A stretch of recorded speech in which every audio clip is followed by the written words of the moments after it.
میں انگلینڈ میں مقیم ہوں اور 2010 میں جب یہاں منتقل ہوئی تو پلٹ کر بھی پاکستان نہیں گئی۔ میں نے بچوں کو رب العالمین سے اسلام سکھایا، مگر پاکستان کا اسلام اور ایمان ان کو نہیں سمجھنے دیا۔ میرے بچے آج بھی اردو کی نسبت انگلش اور عربی آسانی سے بولتے ہیں۔ میں نے ان کو کبھی پاکستان کی محبت نہیں سکھائی۔ لوگ پاکستان کو آزاد ملک اور ریاست کہتے ہیں، مگر در حقیقت وہ ایک جنگل ہے جس میں ہر طاقتور کمزور کو کھا رہا ہے۔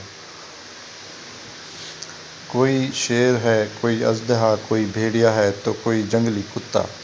جس طرح ان درندوں کو بھوک مٹانے کے لیے کسی کی جان لینا پڑتی ہے اور اس جان لینے کو وہ اپنا حق اور بہادری سمجھتے ہیں، بالکل ایسے ہی پاکستان میں بھی ہر طاقتور غریب کی جان، مال، عزت لوٹ لینے کو اپنا حق سمجھتا ہے۔ میں ایک انتہائی غریب گھرانے سے تعلق رکھتی تھی۔ میرے والد صاحب موچی والا کام کرتے تھے۔ میری والدہ صاحبہ الحمدللہ بہت خوش شکل تھیں۔ گاؤں کے وڈیروں نے ہر ممکن ان کو مجبور کر کے ان کی عصمت کرنا چاہی، مگر وہ محفوظ رہیں۔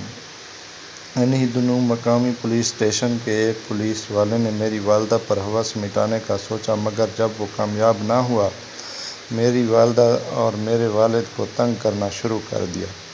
کبھی کسی کیس میں گرفتار کر لیتا، کبھی کسی کیس میں گرفتار کر لیتا۔ پہلے میرے والد صاحب کو سمجھ نہ لگی، مگر جب وہ پولیس والے کی نیت کو سمجھے تو انہوں نے میری والدہ کو نصیحت کی کہ میں ان ظالموں کے ہاتھوں مر جاؤں تو مجھے کوئی دکھ نہیں ہوگا، مگر تمہاری عزت لٹ گئی اور میں زندہ رہا تو ساری زندگی دکھی رہوں گا۔ تم میری زندگی کی خاطر اپنی عزت نیلام نہ کرنا۔ میری والدہ صاحبہ نے میرے والد صاحب کی بات پر عمل کرنے کا وعدہ کیا۔ جب پولیس ملازم کو اپنی خواہش کی تکمیل ہوتی نظر نہ آئی تو اس نے دوسری چال چلی، میرے والد صاحب کو چھوڑ کر ہم پر احسان کیا، جبکہ دوسری طرف میرے والد صاحب کو مقامی وڈیرے کے ذریعے میرے والد صاحب کو اس کے ڈیرے پر بلا کر شدید اور بدترین تشدد کا نشانہ بنایا، یہاں تک کہ میرے والد صاحب بے ہوش ہو گئے اور حواس بیگانہ ہو گئے۔ اس کے بعد میرے والد صاحب جتنا عرصہ بھی جیے، بس عقل شعاری لوگوں کی طرح یا تو گھر میں بند کر کے جیے یا پھر گلیوں میں بھٹکتے رہے۔ ہوس نہ مٹ پانے کی صورت درندے بن جانے والے زیر عتاب پھر بھی رہے۔ ایک دفعہ میرے والد صاحب روڈ کراس کر رہے تھے کہ ایک ٹرک ڈرائیور کو محض چرس کی ایک سگریٹ دے کر میرے والد صاحب کا روڈ ایکسیڈنٹ کروا دیا گیا۔ ہم ماں بیٹی والد صاحب کو لے کر ہسپتال پہنچی تو کسی نے ہماری بات تک نہ سنی۔ میرے والد صاحب تڑپتے رہے۔ ڈاکٹر صاحبان نرسوں کے ساتھ خوش گپیوں میں مشغول رہے۔ میں ڈاکٹر صاحب کی منتیں کر رہی تھی کہ میرے والد صاحب کو بچا لیجیے، جبکہ ڈاکٹر صاحب میری بات کی طرف توجہ دینے کی بجائے نرس کے گلے میں پڑے لاکٹ کی تعریف کر رہے تھے۔ نرس بھی ڈاکٹر صاحب کو خوشی خوشی بتا رہی تھی کہ یہ مجھے ڈاکٹر فیاض نے دیا ہے۔ میں جب ڈاکٹر کی طرف سے نا امید ہو گئی تو والد صاحب کے پاس پہنچی۔ میرے والد صاحب نے مجھ سے پانی مانگا۔ میرے پاس اتنے پیسے بھی نہیں تھے کہ پانی خرید سکتی، مگر پھر بھی میں ہسپتال کے سامنے بنے سٹور پر گئی اور ان کو بتایا کہ میرے والد صاحب مر رہے ہیں، ان کو پیاس لگی ہے، اگر آپ ان کی پیاس بجھا دیں تو میں اللہ تعالیٰ سے دعا کروں گی کہ روز محشر آپ کو حوض کوثر کا پانی نصیب ہو۔ مگر دکاندار نے مجھے مکار لڑکی کہہ کر بھگا دیا۔ میرے واپس آنے تک میرا پیاسا باپ مر چکا تھا۔ والد صاحب کے انتقال کے بعد ہم لوگ اپنے گاؤں چھوڑ کر اپنے ننیال منتقل ہو گئے۔ میری خالہ عمرہ کی ادائیگی سے واپس آئی تھیں تو میں اپنے والدہ صاحبہ کے ہمراہ ان کو سلام کرنے گئی ہوئی تھی۔ وہاں گاؤں کے سب سے امیر گھرانے کا چشم و چراغ مشرف حیدر بھی اپنی والدہ کے ہمراہ آیا ہوا تھا۔ امیر گھرانے کا جب مشرف صاحب انگلینڈ میں ہوتے تھے اور اپنی ذاتی گاڑیوں کا شو روم تھا۔ بہترین کاروبار سیٹ تھا۔ نہ جانے کیسے ان کی نظر مجھ پر پڑی اور ایک دن اچانک ان کی والدہ میری خالہ کے ہمراہ ہمارے گھر آئیں اور میرا ہاتھ مانگا تو میری والدہ صاحبہ نے نہ صرف سختی سے منع کر دیا بلکہ صاف بتا دیا کہ میری بیٹی کی نظر میں یہ رئیس لوگ کسی فرعون سے کم نہیں ہوتے، لہٰذا ہم لوگ شادی نہیں کر سکتے۔ دوسرا، آپ لوگ زمیندار ہیں اور ہم موچی ہیں، ہمارا کوئی جوڑ نہیں بنتا۔ صاحبہ واپس چلی گئیں، مگر رات کو مشرف خود اپنے والدین کے ہمراہ آیا تھا۔ قرآن پاک لایا۔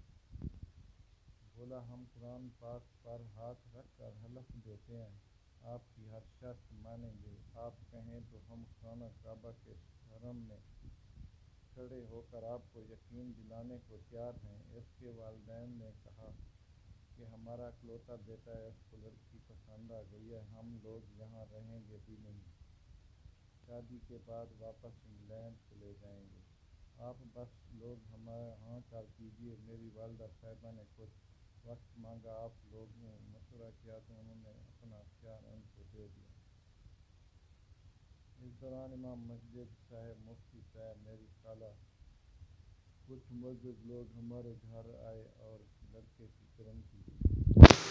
مقررہ وقت کے بعد جب مشرف صاحب اپنے والدین کے ہمراہ آئے تو میری والدہ نے مجھے کہا، مجھے کوئی اعتراض نہیں، میری بیٹی سے آپ بات کر لیں۔ مشرف کے والدین نے مجھ سے بات کی، مگر میں نے ہاں کرنے سے پہلے مشرف صاحب سے علیحدگی میں بات کرنے کی شرط رکھی۔ میری بات مان بھی گئی اور میں نے مشرف حیدر صاحب سے الگ لے جا کر کہا کہ مجھے آپ قرآن ضامن دے کر کہیں کہ آپ مجھ پر اور میری والدہ صاحبہ پر کبھی ظلم نہیں کریں گے، اور دوسرا، میری والدہ کو ہمارے ساتھ رہنے کی اجازت ہوگی۔ مشرف حیدر صاحب نے وضو کیا اور قرآن پاک ہاتھ میں پکڑ کر میری شرائط قبول کر لیں۔ یوں ان کو ان کی محبت مل گئی اور مجھے میرا ہمسفر۔ منگنی کی بجائے ہم لوگوں نے نکاح کیا۔ محض 15 دن کے اندر رخصتی کے بعد سب لوگ عمرہ کرنے چلے گئے۔ عمرہ کی ادائیگی کے بعد مشرف حیدر صاحب ہمارے پیپر لے کر انگلینڈ چلے گئے اور ہم لوگ واپس آ گئے۔ شادی کے محض 2 ماہ بعد میں اور میری والدہ صاحبہ اور میرے مجازی خدا کے والدین ہمیشہ کے لیے انگلینڈ منتقل ہو گئے۔ یہاں آ کر میں نے ان عیسائیوں اور یہودیوں سے سیکھا کہ انسانیت کیا ہے۔ میں نے دیکھا اولڈ ہوم میں مقیم لاوارث لوگوں کے پاس بھی روزانہ کوئی نہ کوئی پھول لے کر پہنچا ہوتا ہے۔ میں نے دیکھا کہ یہاں لوگ بھوک سے نہیں مرتے۔ میں نے دیکھا کہ یہاں کے لوگ ہماری طرح انتہا کے ہوس پرست نہیں ہیں۔ یہاں آنے کے بعد میں بھی پاکستان نہیں گئی اور میری والدہ صاحبہ فوت ہو گئیں۔ میں نے ان کو یہاں ہی دفنایا، جبکہ میرے سسر کو وصیت کے مطابق پاکستان دفن کیا گیا، مگر میں اور میرے بچے پاکستان نہیں گئے۔ میرے شوہر نے ہمیں مجبور بھی نہیں کیا۔ اگر پاکستان کی خاطر قربانی دینی پڑے تو ضرور دی جائے، مگر پاکستانیوں کی خاطر اگر کوئی قربانی مانگے تو اس سے بہتر ہے کہ انسان سانپ یا بچھو سے اچھائی کر لے۔ میں آج بھی پاکستان سے محبت کرتی ہوں، لیکن پاکستان میں جو لوگ فرعون ہیں، میں ان سے نفرت کرتی ہوں۔ یہاں انگلینڈ میں مشہور ہے کہ سب سے زیادہ محنت کش لوگ، محسن کش لوگ پاکستانی ہیں۔